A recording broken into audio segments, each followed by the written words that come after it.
Assalamualaikum warahmatullahi wabarakatuh. Kembali lagi di channel Nasihat Kehidupan Misteri. Pada video kali ini saya akan membahas tentang tidak ada kerajaan Sriwijaya. Pemerhati sejarah dan budaya Ridwan Saidi mengaku hanya ingin meluruskan sejarah di Indonesia saat melontarkan pernyataan yang viral di media sosial baru-baru ini. Salah satunya, Ridwan Saidi mengklaim bahwa kerajaan Sriwijaya fiktif belaka. Ridwan menuding kerajaan Sriwijaya hanya kelompok bajak laut yang dibesar-besarkan. Ridwan menegaskan sejarah di Indonesia bukan diawali oleh masuknya agama Hindu dan Buddha melalui kerajaan Sriwijaya dan Tarumanegara. Ia merasa ajaran Islam sudah lebih dulu masuk ke Indonesia. Ia menuding ada skema sejarah yang dibuat-buat oleh kolonial Belanda di masa penjajahan. Menurut dia, kesalahan sejarah itu malah dipertahankan hingga saat ini. Sejarah Indonesia tidak pernah diawali dari Hindu dan Buddha. Sriwijaya kerajaan pembawa Buddha, Tarumanegara Hindu, itu teorinya Belanda, dan itu tidak benar. Sriwijaya itu tidak ada. Yang ada kerajaan Islam Palembang pada abad ke-8, kemudian jadi Kesultanan Islam Palembang, kata Ridwan Saidi.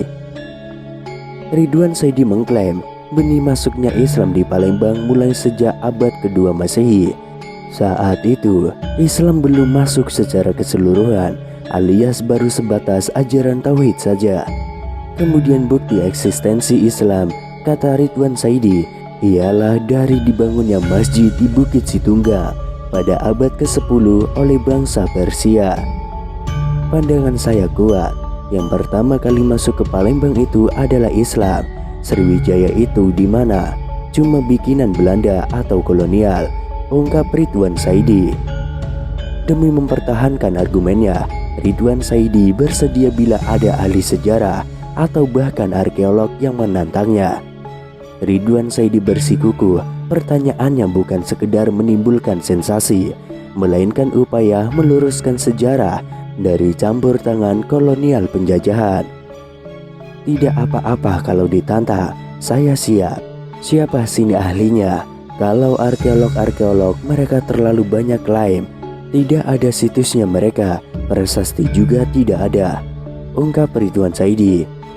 Walau tidak melontarkan bukti-bukti kuat, Ridwan Saidi merasa ajaran Islam merupakan yang pertama kali masuk ke Nusantara. Ajaran itu lalu menyebar hingga mempengaruhi sosiokultur masyarakat Nusantara. Ini usaha untuk meluruskan sejarah, bukan Hindu dan Buddha yang awalnya di sini, di Indonesia, tapi agama Islam, tegas Ridwan Saidi. Sebelum pernyataan kerajaan Sriwijaya fiktif yang dilontarkan oleh Ridwan Saidi menyampaikan sejumlah alasan mengapa ia menganggap kerajaan Sriwijaya sebagai kerajaan rekaan semata. Dalam salah satu paparannya, Ridwan Saidi menyebutkan bahwa kerajaan Sriwijaya hanyalah bajak laut yang dibesar-besarkan. Kemudian Ridwan Saidi juga menganggap prasasti Kedukan Bukit bukanlah bukti adanya kerajaan Sriwijaya, tapi bukti adanya komunitas spiritual kaum Seba yang dibawa Ratu Seba pada abad ke-2 Masehi. Organisasi Profesi Masyarakat Sejarawan Indonesia Provinsi Sumatera Selatan menyebut pernyataan budayawan Betawi Ridwan Saidi yang mengatakan kerajaan Sriwijaya fiktif adalah ngawur. Pernyataan itu tidak dapat diterima. Jelas ngawur. Sebuah temuan harus diuji oleh forum ilmuwan sebidang agar ada pengakuan. Tidak bisa asal berpendapat, kata Ketua Masyarakat Sejarawan Indonesia Sumatera Selatan sekaligus dosen sejarah Universitas Sriwijaya, Dr. Farida Warga Dalem. Arkeolog dari Balai Arkeologi Sumatera Selatan, Retno Purwati, menegaskan kerajaan Sriwijaya memiliki bukti peninggalan berupa 22 prasasti di Palembang. Salah satunya yang masih dapat dilihat yakni prasasti Kedukan Bukit.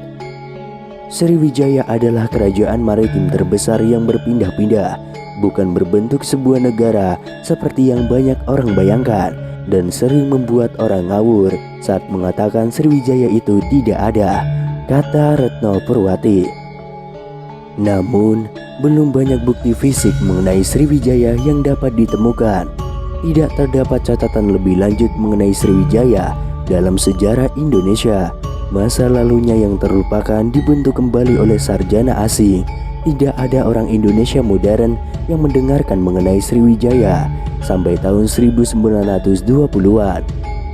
Ketika sarjana Prancis Georges Coedes mempublikasikan penemuannya dalam surat kabar berbahasa Belanda dan Indonesia, Coedes menyatakan bahwa referensi Tiongkok terhadap Sanvosi sebelumnya dibaca Sriboja, dan beberapa prasasti dalam Melayu kuno merujuk pada kekaisaran yang sama.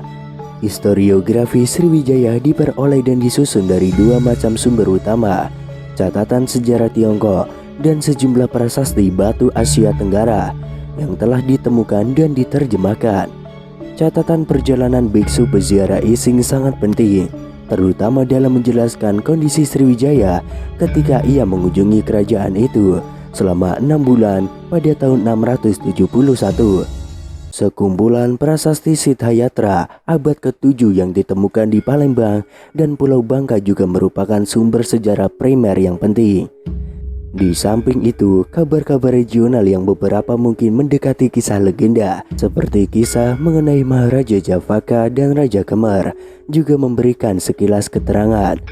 Selain itu, beberapa catatan musafir India dan Arab juga menjelaskan secara samar-samar mengenai kekayaan Raja Zabak yang menakjubkan.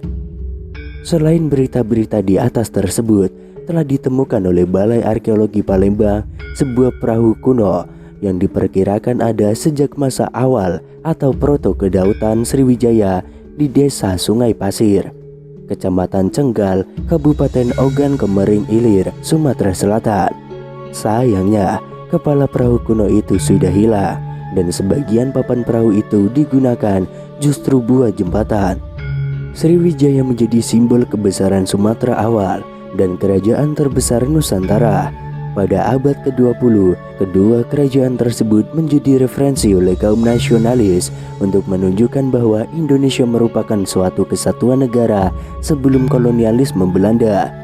Sriwijaya disebut dengan berbagai macam nama. Orang Tiongkok menyebutnya Shilin Foshin atau Sanvosi atau Sanfoki. Dalam bahasa Sanskerta dan bahasa Pali, kedatuan Sriwijaya disebut Javades dan Javades. Bangsa Arab menyebutnya Zabaj dan Khmer menyebutnya Malayu. Banyak nama merupakan alasan lain mengapa Sriwijaya sangat sulit ditemukan.